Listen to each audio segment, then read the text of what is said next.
news, a true Toy Story. We're all volunteers. All of our wood is donated. We're inside the shop of Santa's helpers. Plus, giving more with less. We'll explain the Min's game and why two authors say it will change how you think about shopping. But first, the challenges of tracking impaired drivers. It's not just drinking that's the problem, but also drugs. 12 News starts right now.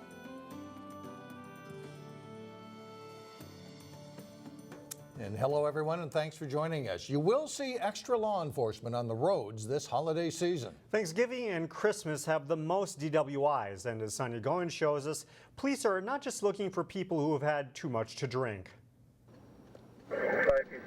Police know what to look for when a driver has had too much to drink. But now they're pulling over motorists for something that's harder to spot. There's 1,342 people as of 2014 that have a DWI controlled substance on their driver's record.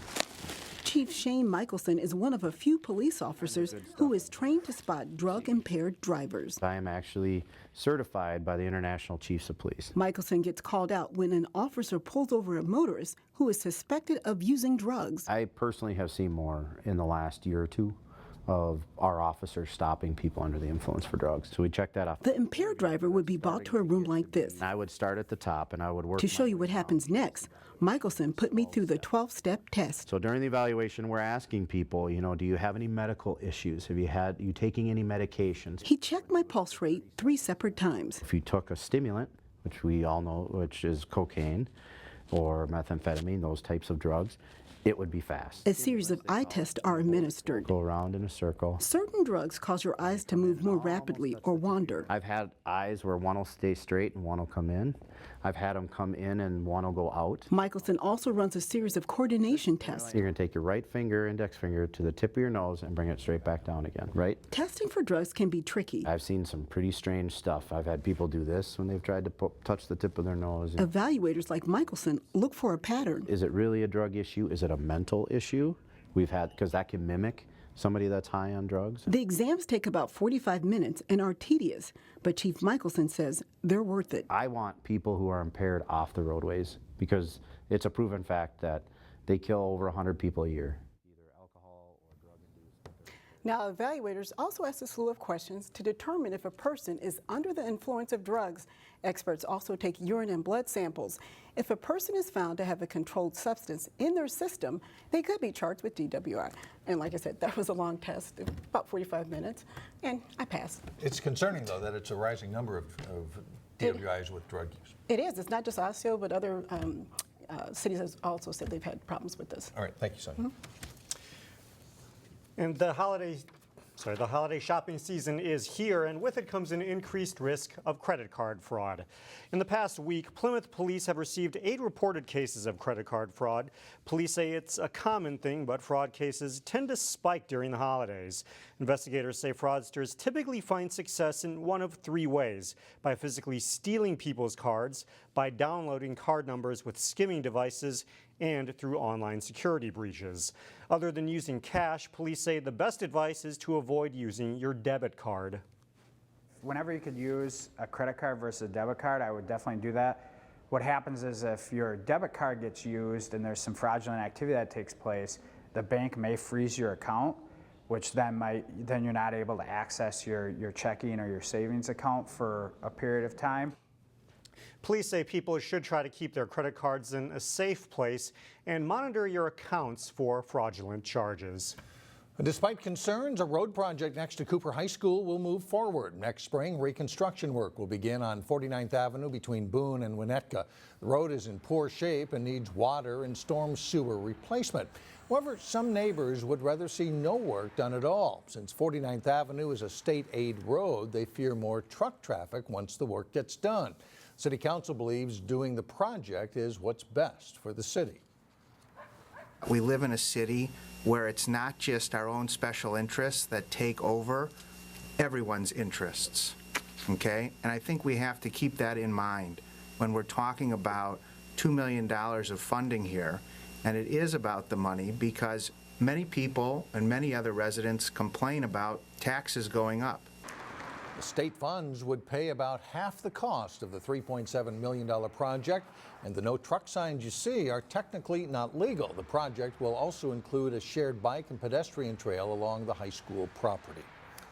A Crystal food shelf is giving thanks to some of Santa's helpers. Mel Hartman and his staff are known for their ability to make wooden toys. Eric Nelson takes us to where the magic happens. But you have to see these.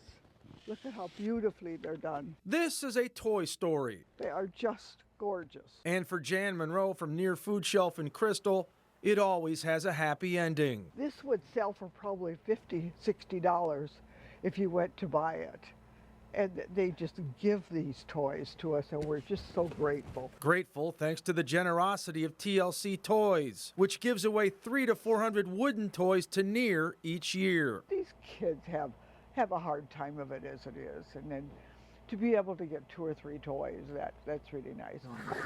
Mel Hartman and his staff are the backbone of TLC. We make toys for less fortunate kids. They spend countless hours in his Andover basement, This time of the year, it's chaos. carefully putting together these wooden toys that produce plenty of holiday smiles. We try to make a new toy every year. Hartman is a retired insurance agent who could be soaking up the sun in some exotic place like Maui or Malibu. I could. Instead, he stays in Minnesota for one simple reason. Kids, the feedback that I get. Christmas Day, I'm 9 feet tall. The very first toy Mel made 26 years ago looked just like this. Now this warehouse is full of toys, and he expects to give away 30,000 this year. From those humble beginnings, TLC morphed into a wooden toy giant. It's grown into a business. One I did not expect, one I have no problem with, because we're making a lot of kids happy. TLC survives on volunteers and donations and has given toys to kids in China, Germany, Peru, and other spots around the globe. They even trucked toys to the Gulf Coast after Hurricane Katrina. We loaded that thing from stem to stern, and I think there was close to 6,000 toys in it. For Hartman, making kids happy is his passion, and the payback is amazing. You get these thank you notes back. They're just, some of them are real tearjerkers. In Andover, I'm Eric Nelson, Channel 12 News. Hartman says he will fulfill every toy request he gets, and his toys are distributed through churches, hospitals, shelters, and other nonprofits. Cool story. I'd like to maybe get one of those under my tree this year. Very nice. Yeah. Well, coming up, a story that could make you rethink your holiday shopping. Yeah, we put you through the men's game coming up next. Then later, Maple Grove battles Elk River in a matchup of 2 of the top girls hockey teams in the Northwest Suburban Conference. But first, a winter wonderland. Thanksgiving could give us the first measurable snowfall of the year. Well, here's something to be thankful for: cheaper gasoline. Today's average in the Twin Cities is $1.98. Last Thanksgiving, we were paying $2.72. Around the Northwest Metro, we found stations in New Hope and in Maple Grove selling gas for $1.89. The holiday shopping season doesn't wait until Thanksgiving anymore. It's in full swing right now. But instead of buying more stuff, 2 authors are paring down. Shannon Sladden explains how having less can actually give you more. This is a familiar trek for Laura Van Zant in her green car she calls Basil. She's been donating items to Arks Valley Village nearly every day during the month of November. We just have this big need to have stuff, and I don't know, it just seems so materialistic. And so it's just playing the men's game is such an easy way to kind of slowly break yourself of that materialistic lifestyle. 2 authors who call themselves the Minimalist started the men's game a few years ago as a way to encourage people to live with less. So on the first of the month, you just get rid of one thing, and then you're good for the day. And then on the second, it's just 2 things. So it's nice doing it by the month so you can just kind of ease yourself into it. Before the month is over, you've gotten rid of more than 400 items. We hang on to really silly things. Like I found a key on day 15. I don't know what it unlocks. But I've been moving it from place to place to place. But as the month goes on, it's gotten a lot tougher. The game gets harder when you have to pare down more than 20 items a day. What's hard sometimes is the stuff I hang on to for sentimental reasons. So I'll look at like this old sweater of my daughter's and I'll just think, oh my gosh, I remember when she was this small. Sarah Muchler started the game as a way to declutter her home. It's really made me think about what we have in our house and what we keep around. Men's game players are encouraged to recycle or donate unwanted items, which leads to an unexpected benefit. Be grateful for what you have and what you can give to other people. In the giving season ahead, when there's an opportunity to accumulate even more stuff, both Sarah and Laura say they have refocused where they spend their money. Don't spend your money on stuff, spend it on experiences. You know, go to the theater and see something that moves you, or do whatever you need to do just to spend time with people that matter to you, because it's not the stuff that matters. In New Hope, Shannon Slatton, 12 News. Laura and Sarah are part of a group of bloggers participating in the men's game. You can follow their progress on Facebook and Twitter. Well, coming up, the rush is on for pie. Yeah, pie. But first in sports, a veteran Wayzata boys basketball team opens the season against Armstrong. John Jacobson has the highlights next. Well, we're finding out they have good shooters, they do have experience, and Wayzata might be a pretty tough basketball team. They were very good this year, ranked top 10 preseason and playing pretty well in game one. Armstrong and Wayzata each won 21 games a year ago in boys basketball. The Falcons graduated the top 3 scorers while the Trojans bring back everyone. Those two Plymouth schools meeting in the season opener for both teams Tuesday night. Johnny Bennigan drives to the basket and scores 2 of his 11 first-half points to give the Trojans a 7-2 lead.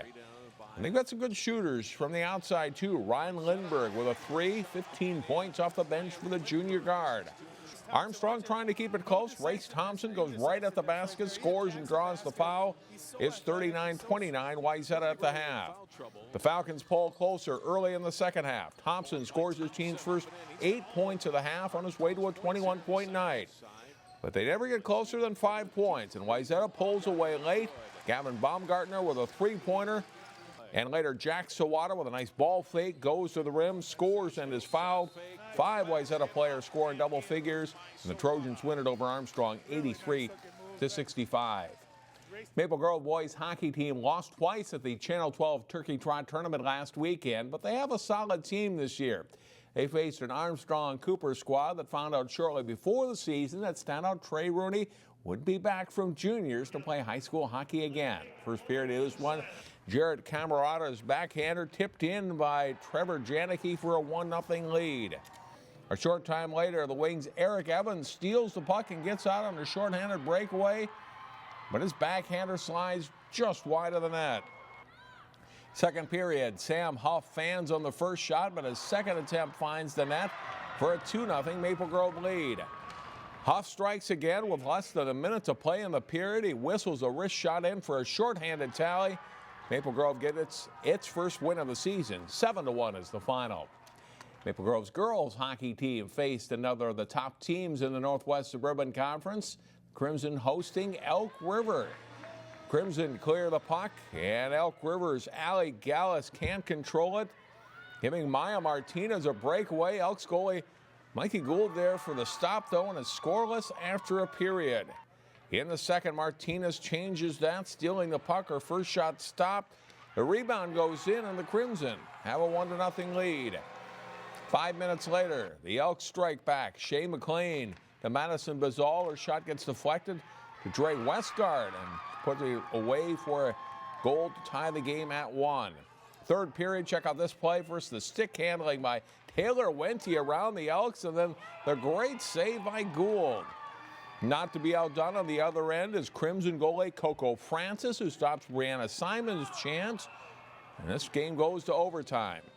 Best chance of the extra period belongs to the Crimson. Sydney Hansen is stopped. Haley Herdin's rebound goes just wide. Good game. It ends in a 1-1 tie, though. Champlin Park girls visited North Metro at Brooklyn Park Arena. Emily Schwartz putting a puck on net, fouls to score on her own rebound, and Champlin Park leads 1-0 after 1 period. Second period, Kaylee Martinson on the shorthanded rush, sneaks the shot in for a goal. The Rebels go up 2-0. A minute later, Leah Yonkers across to Laura Denchfield. Her shot off is sticking in. The Stars pulled within 2-1 after 2. Champlin Park gets the offense going in the third. Emily Stoll squeezes it through the goalie's pads for a 3-1 Rebels lead. Then Kaylee Wood wins the race to the puck and goes to the net after winning that battle, scoring on the rebound, in Champlin Park nets 4 goals in the third period, and they win it 6-1. So what are your plans for Thanksgiving? We posed that question to local high school athletes and coaches over the past few days. I go to my aunt's house and then we eat lunch and dinner together, so it'll be a lot of food. Miller household, my mom lives in Robbinsdale, and 6 kids, we all get together. Every year at Thanksgiving, I go to my wife's family's first in the morning, eat 2 Thanksgiving meals. We usually go out to dinner or lunch, and then we'll go to the movie theater and watch a movie together. I know Coach Miller wants us to watch our diet, but might have to get away from that for a couple days. We're gonna have dinner. We're gonna come together and talk about, how life's been, talk about like problems, and just be a family, Well, usually traditions are the whole family comes to our house, but now since my sisters are at college, they both play basketball in Northern Iowa. We're actually going to Mexico, Cancun. We'll be in Cancun on the beach, celebrating. They have their Thanksgiving tournament down there, and it's my grandparents' 50th anniversary. Tough to top that one. Mexico and a grandparents' anniversary. I have to say that hopefully the kids can let their diet slip a little bit. Hopefully. Hope you don't get on too hard. All right, thanks, John. Thank you, John. Still ahead, Thanksgiving has us thinking about pie. The pie that is a top seller in Maple Grove when we come back. Well, in a few days, Chris Ring will finish a 2,500-mile swim of the Mississippi River. Chris made his way through the Northwest Metro back in June, and he is part of a holiday weekend special here on 12 News called Against the Odds, Stories of Triumph and Inspiration. We're revisiting some of the remarkable people we met in the past year who have taken on some big challenges, and we hope you can join us for these inspiring stories and more beginning Thanksgiving Day at 4 o'clock. Well, finally, Thanksgiving dinner isn't complete without the pie. Crowds were lined up at Nadia Cakes in Maple Grove to pick up their gourmet pies. The Maple Grove Bakery specializes in cupcakes, but they make an exception when it comes to big holidays like Thanksgiving and Christmas. Customers pre-ordered several thousand pies, and Nadia Cakes bakers have been working non-stop this week to keep up with the requests. We have been doing overnight shifts ever since Monday. So it takes us about 2 to 3 days to bake up that amount of pies, and it's pretty much our ovens never stop running this time of year. Nadia Cake's best-selling pie this year is the Bourbon Vanilla Bean Cherry. And if you didn't pre-order, not to worry, walk-in pie orders are welcome. The store will be open on Thanksgiving Day as well from 8 a.m. to noon. And that just looked delicious. With a bourbon and cherry, sounds great. Exactly. That's it for now. Thanks for joining us. Have a great Thanksgiving, everyone. We'll see you next week.